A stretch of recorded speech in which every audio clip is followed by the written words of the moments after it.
Well, we're all just so excited to think that our neighbors and the folks that come here every single day are recognizing us as being one of the most trusted brands. And what's really great is that because this is the first year this has ever been done, it really does set a precedent that we hope we can continue to meet those expectations year after year. It really all started with Walt Disney. He felt it was very important to connect with the community, give back to the community, and understand that we are part of the neighborhood. We've been so fortunate that people can drive and visit with us day in and day out that we really feel it's important to deliver that great experience for them, to make sure that we're exceeding their expectations and really delivering on that brand promise that Disney does it like no one else. So many people associate Disney with magic, and every single day we deliver magical moments to guests from around the world.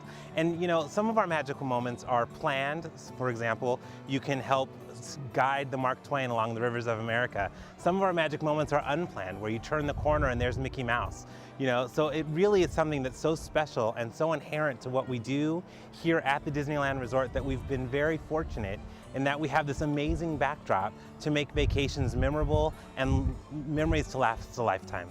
When I think about that, I really think, going back to Walt Disney once again, is he was so focused on doing what was right for the audience. He knew inherently what our guests wanted, and he would listen to what they had to say.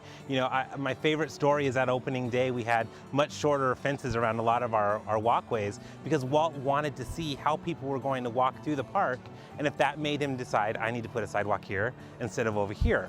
And I think really it all goes back to that idea and that belief that Walt was right and that we focus on what's important to us. And here at the resort, the community, our cast members, and the environment are three of our very important pillars, and we enjoy that. We look forward to bringing those opportunities to guests and getting more people involved. So it helps bring our culture together and determine a really strong brand for all of us. I think that comes from the fact that so many of our cast members grew up with Disneyland in their backyard. You go to Frontierland and you're immediately taken to that place in time where it's turn of the century. Well, it's not even turn of the century. And our cast members really have that. During our training, we go through an entire day-long traditions class where we really talk about the importance of the show. And we all are here to support the Disneyland show. And we all understand that Disneyland is the star and we're the supporting players. And I think that really goes back to our training. Again, growing up with Disneyland in your backyard, you know exactly what to expect because you experienced it as a child. I grew up with Disneyland. I remember coming for my birthday. I remember celebrating the 35th anniversary of the Disneyland Resort right here in front of Sleeping Beauty Castle. And what really brought me to the resort is I wrote a report in 8th grade in my social science class, and it was on any topic I wanted, and I chose Disneyland. And I wrote a simple letter just asking for information about the resort. And the park took the time to send me this great information packet.